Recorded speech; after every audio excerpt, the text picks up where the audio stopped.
There are very few pieces of entertainment in the past 10 years that have earned the term cultural phenomenon more than the Broadway show Hamilton. What started as a passion project for this one theater dork performing in front of a skeptical audience during poetry night at the White House ultimately turned into a musical behemoth that has made close to $1 billion in ticket revenue. Lin Manuel's smash hit has been called many things over the years: genius, sensational, groundbreaking, but in the past few years, the conversation around Hamilton has begun to shift, and a new adjective has been added to the list: problematic. Now, I am by no means the first person to pose the question, is Hamilton unintentionally racist? Numerous video essays have already addressed the topic, probably better than I ever will. But if Hollywood this year has taught us anything, it's that Lin Manuel Miranda is definitely here to stay. So naturally, I've been reflecting on his career. But first, I want to talk about the context in which I was initially introduced to Hamilton. 2016. I'm in high school, but not just any high school. I'm a freshman at LaGuardia High School for Performing Arts, also known as the school that the movie Fame was based off of. Essentially, LaGuardia was, for theater nerds, what Hogwarts was for wizards, except instead of students doing magic spells, they're singing show tunes at 8 in the morning. Think Glee, but only slightly less problematic. Really came together this week as a team. Yeah, a gay team. A big gay team of dancing gays. The point being that when the Hamilton soundtrack came out, it was inescapable. Hamilton surrounded me. For months, I tried not to succumb to the musical mania that had infected my school. But inevitably, the theater kid in me gave in, and I eventually gave the soundtrack a listen. And I'll be honest, I ate that shit up. It was really good. Everything from the clever lyricism to the talented performances that were just oozing with pathos and raw emotion, all of it was amazing.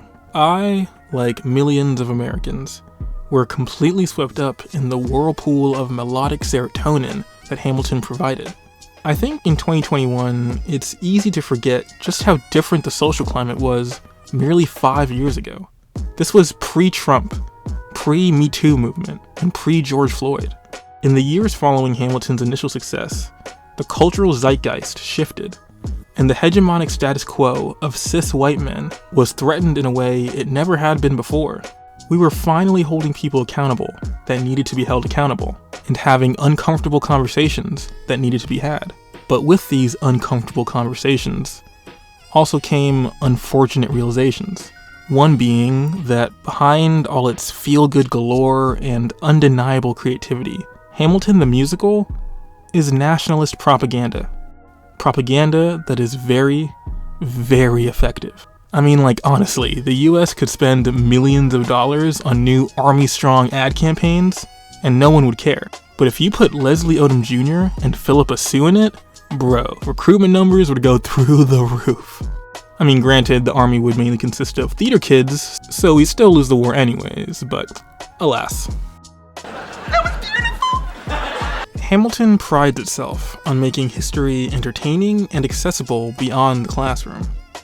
And it does so by mythologizing its subject matter to the point where it feels like you're watching characters in a TV show rather than real people.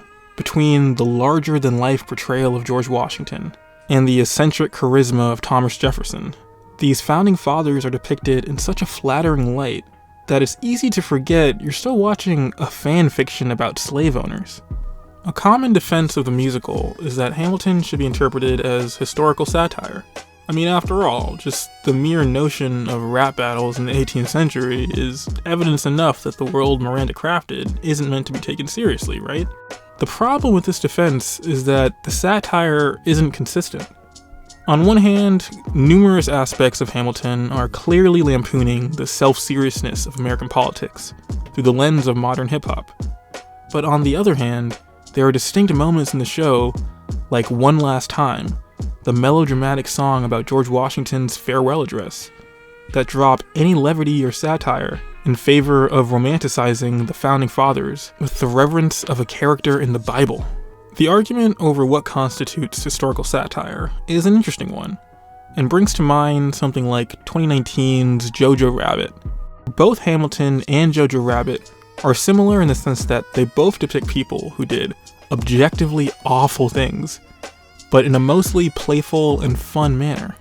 For the majority of the film, we watch Adolf Hitler, the gold standard of evil, goof around and crack jokes with our protagonist. But the reason Taika Waititi hasn't received remotely the amount of backlash that Lin Manuel has is because Jojo Rabbit makes it perfectly clear that this jovial version of the worst person alive is merely a fabrication of a little boy's imagination. We can't be offended because the Hitler that we're watching only exists in the world of make-believe. And when Jojo does finally see reality for what it is, this fabrication ceases to exist. Fuck off, Hitler. I think there is a world where Hamilton manages to do something similar by simply having the musical be told from the point of view of a child in history class or something. This makes it unequivocal that the depiction of the founding fathers we're watching is a fantasy of who they could have been, but not who they actually were. Fact is separated from fiction. Thus, you can virtually tell the same story, just without the scrutiny of being accused of glorifying colonialism. It's clear that Miranda thought the best way to avoid such scrutiny would be to have these white slave masters portrayed by people of color. But in a way, this inadvertently makes public perception even more complicated, with some people going as far to call it modern-day minstrelsy. This is only made worse by the unfathomable rise in ticket prices. Can I ask you how much you paid? Around $1,500 a ticket. $3,500. Which means that what we're left with is an audience of mostly affluent white people. An audience that isn't watching a show about the black experience, but rather is watching a show that uses blackness as a tool to reinforce their pre-existing values. The story of Hamilton may be told by black people, but it isn't for black people. It's a whitewashed narrative that uses diversity as a facade. Another questionable decision was to turn the character of Alexander Hamilton into some kind of immigrant icon. Immigrants, we get the job done. Who made abolition a key focus of his political career. Lawrence is in South Carolina, redefining bravery. We'll never be free until we end slavery. When in reality, this is pure fiction.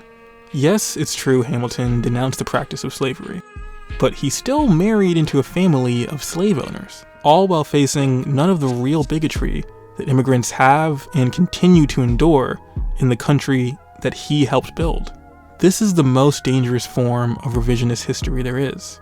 It's one thing to ignore the dark and malign aspects of a person's past, but it's another thing to reconstruct them into a benevolent hero in order to fit the story that you're trying to tell.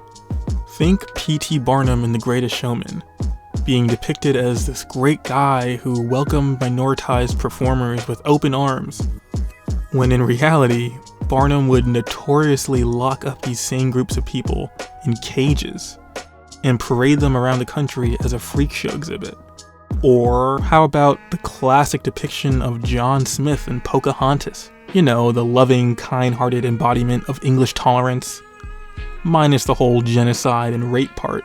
The list goes on and on, because these are the stories that Middle America wants to see. Green Book. And look, I get it. Why deal with the heavy discussions of systemic privilege and Eurocentric imperialism when you can just avoid all of that and tell a story that makes you feel all warm and fuzzy inside?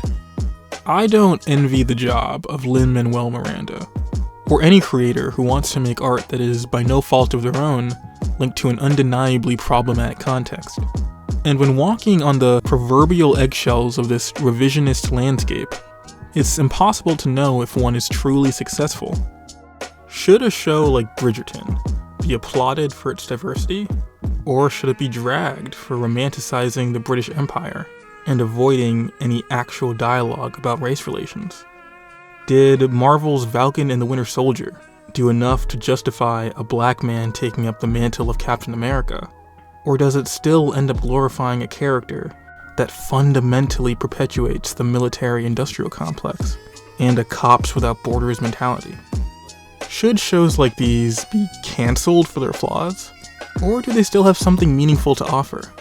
Honestly, part of me wishes these shows were just plain trash and had no redeeming qualities whatsoever. It's easy to write something off as problematic when it is blatantly awful. What you looking at? But when a piece of art isn't just good, but great, it gets exponentially harder when trying to be critical of it, as is the case with Hamilton. It is undeniable, at least to me, that Lin Manuel wrote every lyric, every line, every dance number with so much passion for the world that he created. A world that is bold and captivating, but sadly a world that is also built on a fraudulent myth. And the name of that myth is the American Dream.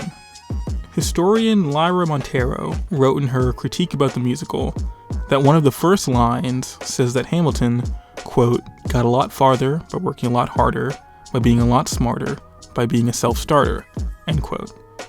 It's this idea we have in this country that the American dream is achievable if you work hard enough.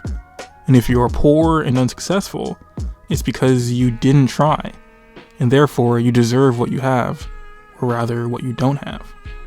It's a politically dangerous narrative because it has the tendency to obscure the ways in which so many people are blocked from these kinds of opportunities. Unlike Miranda's previous musical, In the Heights, which provided meaningful commentary on the socio-economic factors that mitigate upward mobility, this time around, Miranda chose to embrace the tone-deaf centrist ideology that he once resisted. The question that we're left with is, what should the legacy of all this be? Of both Lin Manuel Miranda and his creation. I'm gonna pivot for a second and talk about another creator whose legacy has been up for debate recently. J.K. Rowling, aka the person who fumbled the bag worse than anyone else in the past decade. Many would argue that the legacy of Harry Potter is completely separate from the legacy of J.K. Rowling. I would counter that by saying Rowling's problematic ideologies do in fact creep their way into the wizarding world, in both subtle and not so subtle ways. Some examples include her, interesting depiction of bank owners. Or how about the slavery storyline that is embarrassingly overlooked? Creature! It's enough of your bile. Away with you! Of course, Master. Creature lives to serve the noble house of Black. Or that the only Asian character in the entire story is named fucking Cho Chang.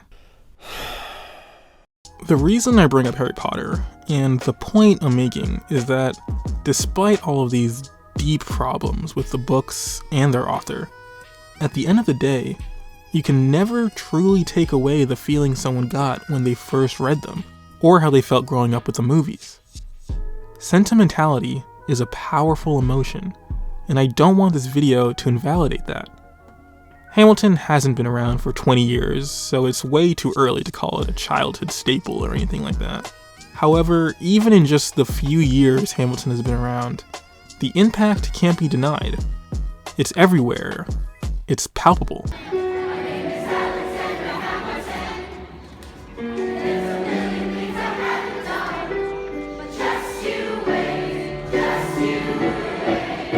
When I think about Hamilton today, the first thing that comes to mind are its worst aspects. How it selectively ignores the traumatic history of America in order to feed a self-congratulating cycle of white liberalism. How it applauds itself for being inclusive and feminist. And when I meet Thomas Jefferson, I'll compel him to include women in the sequel. Right! Even though it doesn't even pass the Bechdel test, aka the bare minimum for non-male representation. These lists of problems can go on and on, but like I said at the start of this video, this isn't how I always viewed it. A few summers ago, my parents were going to take my brother and I on vacation over the break, but instead they used that money to pay for tickets to see Hamilton on Broadway. As a wide-eyed kid who was, at the time, obsessed with the soundtrack, thanks to the performing arts purgatory that I called high school, I genuinely could not be more excited. And as I sat down in the theater, and the lights went down, and the curtain opened, for the next 3 hours, I was mesmerized. I was too young to ask the questions that should be asked in regard to propaganda and slavery and the American dream, because all I could think about in that moment was how amazing it was to see a diverse cast of talented actors giving their all. I felt immense pride seeing mainstream black art that was made by us, even if it wasn't for us. Obviously, over the years, I gradually realized the problematic nature of Hamilton and how it contributes to a whitewashed version of our past. But that initial feeling, one of pure admiration, not disdain, is one that I can't erase, no matter how hard I try. Maybe that makes me a giant hypocrite and goes against everything I've been saying this entire video. Or maybe that makes me a normal person. I don't know. That's not for me to decide, nor is it my place to say if the negatives of something outweigh its positives. Do I think you're a bad person if you still like Hamilton in 2022? Honestly, no. The same goes for Harry Potter, or The Greatest Showman, or Bridgerton, or even listening to R. Kelly. Actually, you know what? On second thought, maybe it's time we leave R. Kelly behind for the new year. He's pretty bad. Yo, killing me with this! What I'm trying to say, if I'm saying anything, is that the problem isn't liking these things. The problem is when you let your enjoyment blind you from their indubitable flaws. Art shouldn't be discussed in the binary of good versus bad. Art should be discussed for what it is, a multifaceted medium for conveying abstract ideas. Hamilton managed to both perpetuate the worst and ignorant parts of liberal Obama-era false optimism, while also being an inspiring example of black representation at the time for kids of color across the world. And neither of these should be invalidated. To say that Hamilton should only be adored and did nothing wrong is obviously ignorant for all the reasons I articulated in this video. But likewise, to disregard Hamilton and its legacy entirely is also problematic in its own way, because you're erasing a piece of art that isn't yours to claim in the first place. The notion of American identity is a tricky thing, especially for my generation. We want this country to be the best it can be, better than those who came before us. But can we truly improve a system if that system is fundamentally broken? Is the hope for reform just as naive and tone-deaf as singing show tunes about Thomas Jefferson? Our heroes that came before us left us with the responsibility of leaving this world better than how we found it. They sowed the seeds of progress with their lives, but the foundation in which those seeds were planted will always be tainted by the sins of our founding fathers. And these sins can never be washed away. Not really. So, what's the solution? I have no idea. But I do know that it isn't for the Joe Bidens of the world to slap a BLM sticker on it and call it a day. We need to start first by ending the romanticized retelling of the American Empire. It's okay if you watch this video and deep down still have a soft spot for Hamilton. Honestly, I know I do. But your enjoyment shouldn't be at the expense of your commitment to the revolution. Gil Scott-Heron famously said, "The revolution will not be televised. The revolution will be live. Live in person, not live on Broadway. And definitely not written by Lin Manuel Miranda."